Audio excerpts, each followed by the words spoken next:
Hi guys, we are continuing on with our chapter from Bridge to Terabithia. This is the last chapter of the book. This is chapter 13 and it's called Building the Bridge. He woke up Saturday morning with a dull headache. It was still early, but he got up. He wanted to do the milking. His father had done it ever since Thursday night, but he wanted to go back to it, to somehow make things normal again. He shut PT in the shed, and the dog's whimpering reminded him of Maybelle and made his headache even worse. But he couldn't have PT yapping at Miss Bessie while he was trying to milk.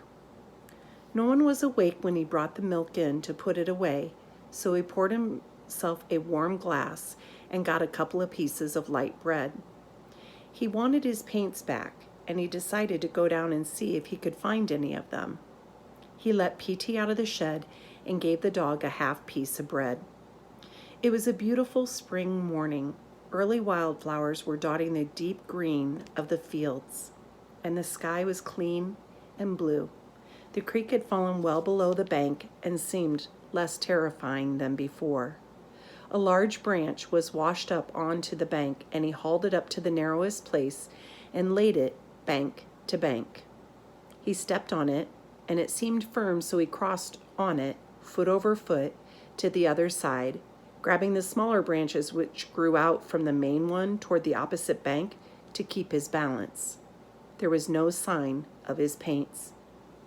He landed slightly upstream from Terabithia, if it was still Terabithia.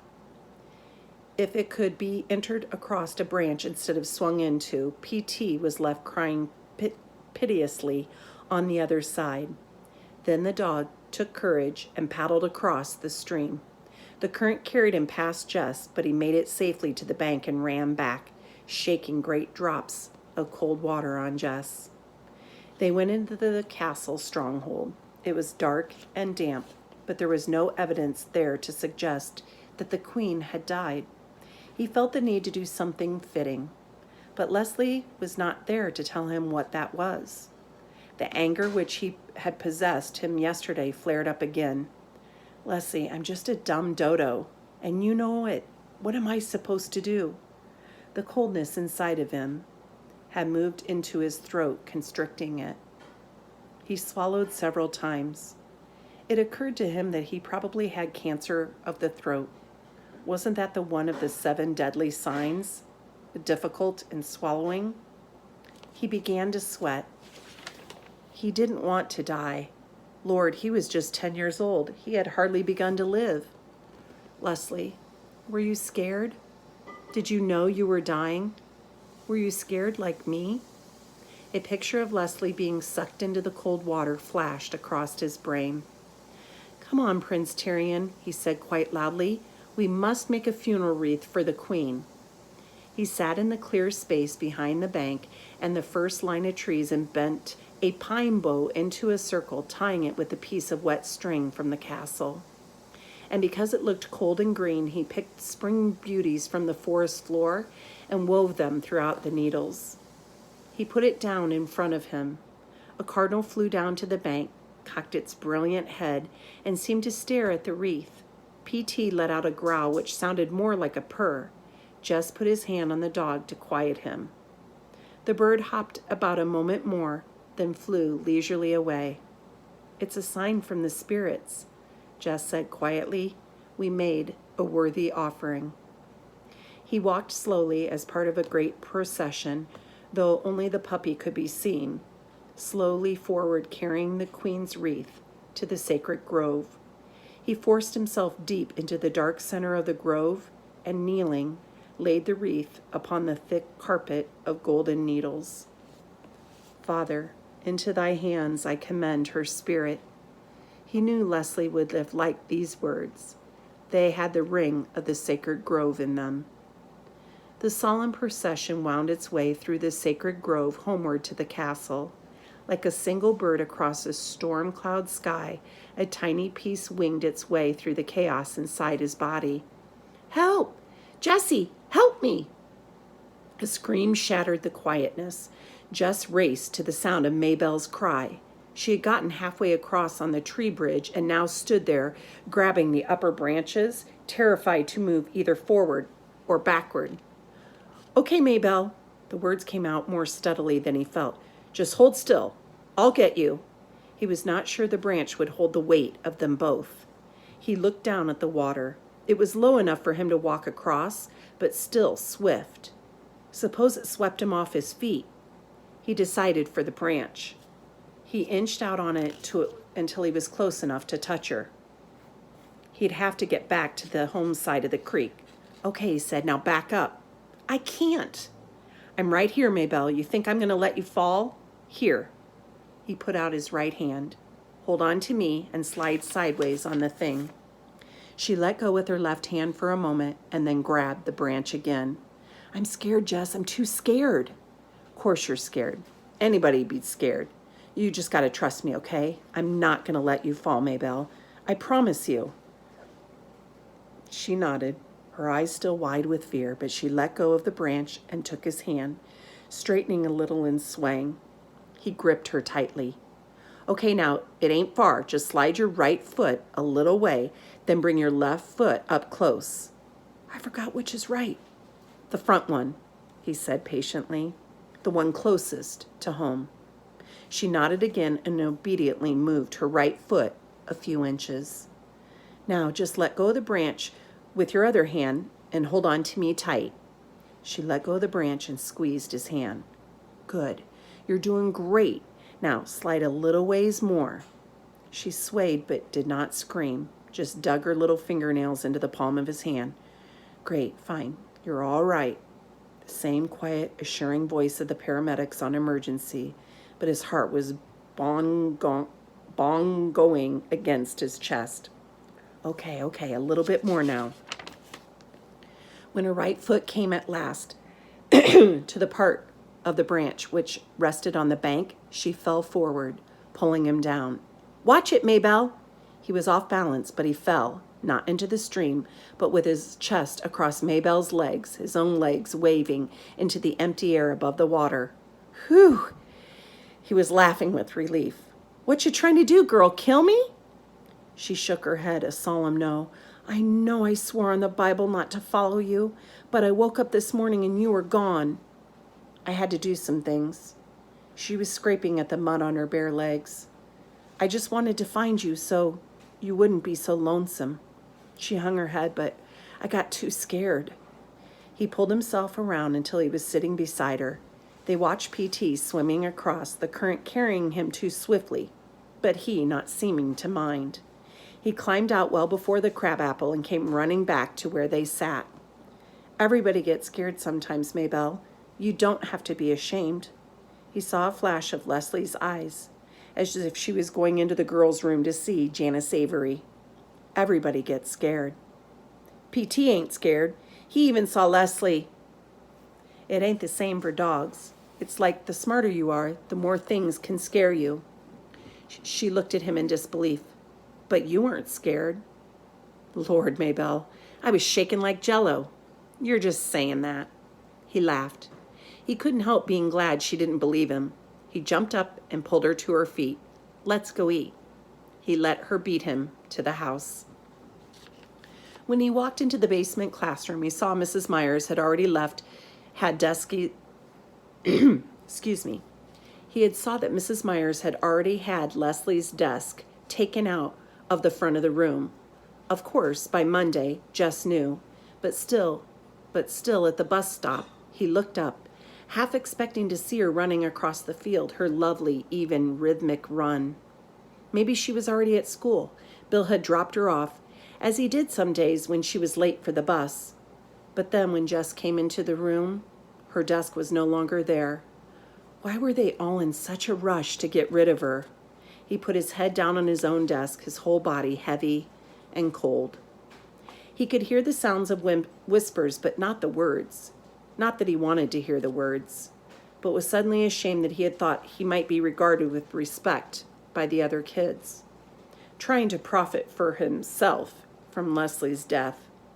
"I wanted to be the best, the fastest runner in the school, and now I am." Lord, he made himself sick.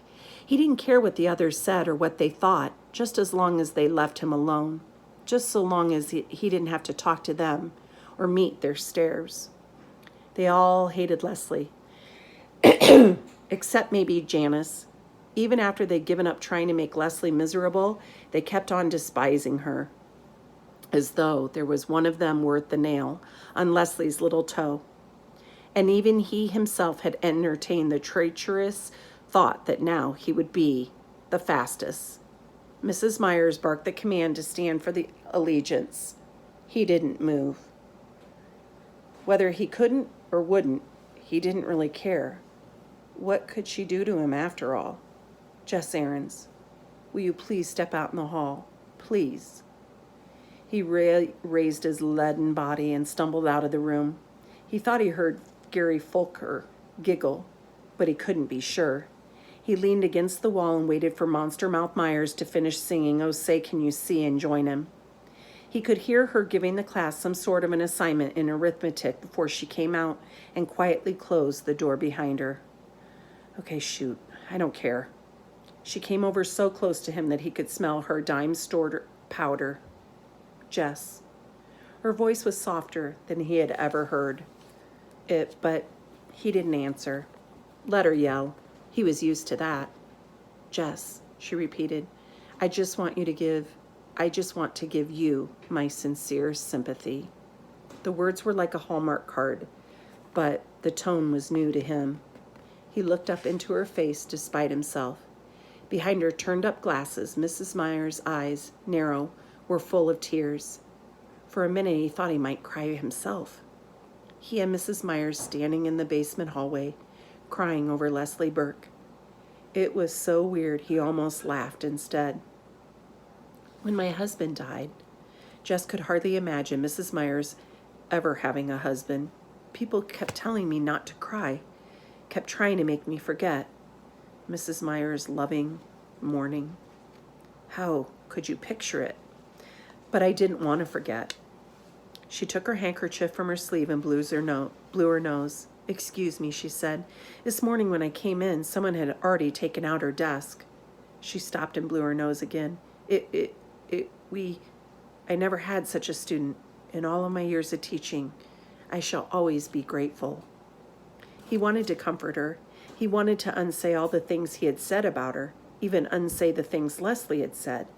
Lord, don't let her ever find out. So I realize, if it's hard for me, how much harder it must be for you. Let's try to help each other, shall we? Yes'm. He couldn't think of anything else to say. Maybe someday when he was grown, he would write her a letter and tell her that Leslie Burke had thought she was a great teacher or something. Leslie wouldn't mind. Sometimes, like the Barbie doll, you need to give people something that's for them, not just something that makes you feel good giving it. Because Mrs. Myers had helped him already by understanding that he would never forget Leslie. He thought about it all day, how before Leslie came, he had been nothing, a stupid, weird little kid who drew funny pictures and chased around a cow field trying to act big, trying to hide a whole mob of foolish little fears running riot inside of his gut. It was Leslie who had taken him from the cow pasture into Terabithia and turned him into a king. He had thought that was it. Wasn't king the best you could be? Now it occurred to him that perhaps Terabithia was like a castle where you come to be knighted. After you stayed for a while and grew strong, you had to move on. For hadn't Leslie, even in Terabithia, tried to push back the walls of his mind and make him see beyond to the shining world, huge and terrible and beautiful and very fragile? Handle with care everything, even the predators. Now it was time for him to move out. She wasn't there, so he must go for both of them. It was up to him to pay back to the world its beauty and caring, what Leslie had loaned him in vision and in strength. As for the terrors ahead, for he did not fool himself that they were all behind him, well, you just have to stand up to your fear and not let it squeeze you white. Right, Leslie? Right. Bill and Judy came back from Pennsylvania on Wednesday with a U-Haul truck. No one ever stayed long in the old Perkins place. We came to the country for her sake, now that she's gone. They gave Jess all of Leslie's books and her paint set with 3 pads of real watercolor paper. She would want you to have them, Bill said. Jess and his dad helped them load the U-Haul. At noontime, his mother brought down ham sandwiches and coffee. A little scared the Burkes wouldn't want to eat her food, but needing, Jessie knew, to do something. At last the truck was filled, and the Aaronsons and the Burkes stood around awkwardly, no one knowing how to say goodbye. Well, Bill said, if there's anything we'd left that you want, please help yourself. Could I have some of the lumber on the back porch? Yes, of course. Anything you see. Bill hesitated, then continued. I meant to give you PT, he said, but he looked at Jess in his eyes with those of a pleading little boy. But I can't seem to give him up. It's okay. Leslie would want you to keep him. The next day after school, Jess went down and got the lumber he needed, carrying it a couple of boards at a time to the creek bank. He put the longest 2 pieces across the narrow place, upstream from the crabapple tree. And when he was sure that they were as firm and even as he could make them, he began to nail on the cross pieces. What you doing, Jess? Maybelle had followed him down again as if he guessed she might. It's a secret, Maybelle. Tell me when I finish, okay? I swear on the Bible I won't tell anyone, not Billie Jean, no Joyce Ann, no Mama. She was jerking her head back and forth in solemn emphasis. Okay, I don't know about Joyce Ann. You may want to tell Joyce Ann someday. Tell Joyce something that's a secret between you and me? The idea seemed to horrify her. Yes, I was just thinking about it. Her face sagged. Joyce Ann ain't nothing but a baby. Well, she wouldn't likely be a queen first off. You'd have to train her and stuff. Queen? Who gets to be queen? I'll explain it to you when I finish, okay? And when he finished, he put flowers in her hair and led her across the bridge, the great bridge into Terabithia, which might look to someone with no magic in him like a few planks across a nearly dry gully. Shh, he said. Look. Where? Can't you see him? He whispered. All the Terabithians standing on tiptoe to see you. Me? Shh, yes. There's a rumor going around that the beautiful girl arriving today might be the queen they've been waiting for. And that's the end of Bridge to Terabithia. I hope you enjoyed it and continue with the lesson. Bye.